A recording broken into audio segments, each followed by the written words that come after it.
Online ठगी के मामलों के बीच अब ठग गिरोह ने निर्वाचन कार्य में लगे बीएलओ को अपना निशाना बनाना शुरू कर दिया है। जो निर्वाचन अधिकारी बनकर बीएलओ को फोन कर पहले तो वोटर कार्ड, फिर मतदाता महिला पुरुषों की जानकारी मांग रहे, फिर निर्वाचन संबंधी ऐप इंस्टॉल करने के नाम पर ऑनलाइन फोन कॉल कर बीएलओ के आईडी प्रूफ के तौर पर बैंक संबंधित आवश्यक दस्तावेज की मांग कर बीएलओ के बैंक खातों से रकम पार करने में जुटे हुए हैं। जहां शुक्रवार को एक गिरोह ने लालबरा क्षेत्र के 3 से 4 बीएलओ को अपना निशाना बनाते हुए उनके बैंक खाते से 76,562 रुपए की रकम ऑनलाइन पार कर दी।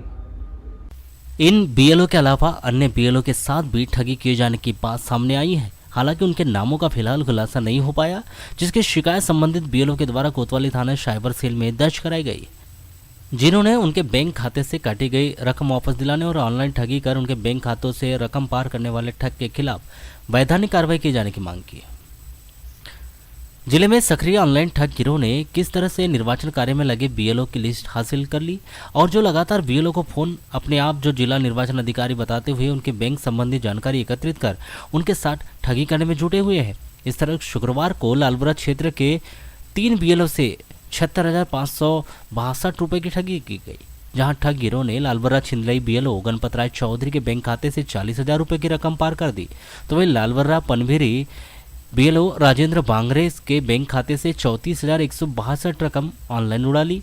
इसी तरह ठग गिरोह ने लालबरा भांडामुरी बीएलओ गीताराम कटरे के बैंक खाते से 2400 रुपए की रकम ऑनलाइन पार कर दी। इस तरह लालबरा क्षेत्र के 3 बीएलओ से 76,562 रुपए एक ही दिन में ऑनलाइन ठगी की गई। अच्छा, क्या घटना हुई आज आपके साथ ऑनलाइन ठगी का एक मामला? आज निर्वाचन कलेक्टर निर्वाचन से बोल रहा हूँ, बोले कि आपसे कोई जानकारी लेना है। तो मैंने बोला सर हाँ ठीक बताया। बोले महिला पुरुष की जानकारी बताइए। मैंने महिला पुरुष की जानकारी दी। उसके बाद बोलता है कि आपको डाउनलोड क्या बोलते हैं, कोई ऐप से जोड़ना है, ऐप है ना, एनीडेक्स जोड़ना है। तो मैंने बोला ठीक है, कैसे करेंगे? तो मैंने बोला मेरे से नहीं बनता है काम। तो हमारे बालक बाजू में बोला था, तो बोले आपके बालक हो तो कर लेंगे। बोले बालक हैं तो कर लेंगे। तो वो मेरा बालक के साथ में मैं भी रहा खड़ा, उन्हें जानकारी देते गए, मांगते गए, देते गए, मांगते गए, ऐसा करते करते मैंने बोला ये क्या जानकारी ले रहे हो यार, क्या क्या तुम कलेक्टर क्या आप बाबू हो, ऐसा कोई जानकारी होती है आधा घंटा तक लेना, ऐसा बोला। फिर मैंने बोला ठीक है, तो उन्हें जानकारी प्राप्त कर लिया। उसके बाद बोलता ठीक है एटीएम की फ़ोटो मांगा, आगे पीछे की फ़ोटो हमारे मोबाइल से फ़ोटो मांगा एटीएम के। उसके बाद मैंने बोला सर ये कोई जानकारी होती क्या? बोले बालक का भी एटीएम बताओ, बालक का भी एटीएम बता दियो। उसके फ़ोटो लिया, उसमें खाते में पैसे नहीं तो बोले पैसे डाल दो, बोला 5,000। और ऐसा बोले बालक खाते में पैसे नहीं है तो पैसे डाल दो, बोले 5,000। शायद वो भी 5 चले जाते। उसके बाद में क्या हुआ फिर? उसके बाद अपन लोग स्कूल गए, स्कूल से फिर अपन SBI बैंक गए, वहाँ से स्टेटमेंट निकाल के देखे तो हमारे दोबारा पैसे 40,000 निकल चुके कि ऑनलाइन ठगी हो गई है। हाँ। कितने रुपए की आपसे ठगी हुई और क्या था पूरा मामला? 34,162 रुपए की ठगी हुई। और यहाँ जो लालबरा ब्लॉक में बनाया जा रहा है फिलहाल में बीएलओ को इलेक्शन ऑफिसर के नाम से ही टारगेट बनाया जा रहा है। इस संबंध में मैंने माननीय तहसीलदार महोदय से चर्चा की और भी अपने वरिष्ठों से बात की है। तो अब ये है हमारे साथ घटना हुई है, उसकी तो हम लोगों ने बाकायदा से यहाँ साइबर सेल में आके रिकॉर्ड दर्ज किए, जैसे और भी मेरे पूर्व सर ने बताया है ऐसा। तो हम लोग ये चाहते हैं कि अब लोगों को संदेश देना चाहते हैं, कार्य की व्यवस्था है, हम लोग छोटे भी कर्मचारी हैं और हम लोग तो कम से कम कर्मचारी हैं तो पढ़े लिखे में आते हैं। जब हम लोग ठग सकते हैं तो आप लोग भी मतलब आप लोगों के साथ भी ज़्यादा हो सकता है, इसलिए सावधान रहें, सतर्क रहें, किसी को एटीएम ना बताएं, किसी को अपना बैंक खाता ना दे, किसी को OTP ना दे। लगभग कितने बीएलओ के साथ हुआ होगा आपकी जानकारी? मेरी नॉलेज में ऐसा आ रहा था, मैंने जैसे स्टेट बैंक गया था, बैंक मेरे खाते का स्टेटमेंट लेने, वहाँ उन्होंने बताया कि कम से कम 7 लोग आए हैं बोले हमारे पास। तो लेकिन मेरी जानकारी में भी फिलहाल में 3 से 4 ही लोग हैं। अच्छा, तो ये सभी बीएलओ हैं क्या?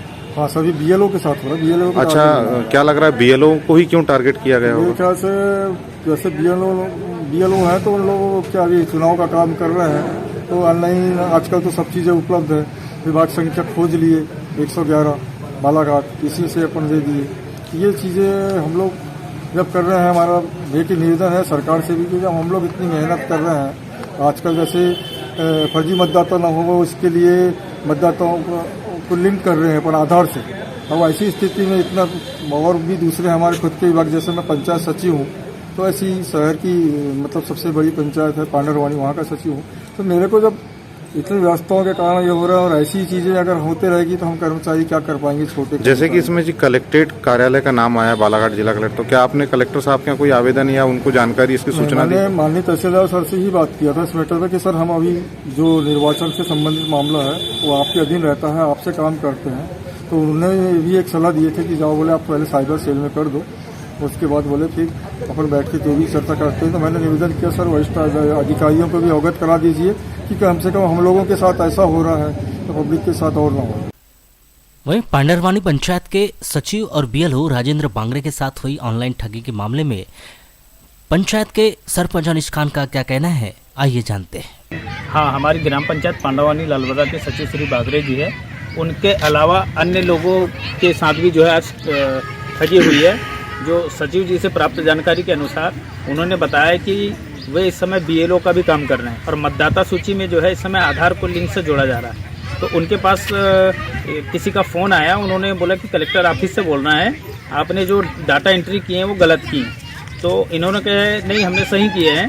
तो उन्होंने फिर एक ऐप डाउनलोड करने का है। तो जैसे इन्होंने एक ऐप डाउनलोड की, उसके बाद इन्होंने देखा कि इनकी सारी राशि 34,000 के समथिंग इनकी जो है उससे गायब हो गई। इसके अलावा जो जानकारी लगी है कि अन्य ग्राम पंचायत के अन्य बीएलओ और अन्य सचिव हैं, उनके साथ भी ठगी की गई है।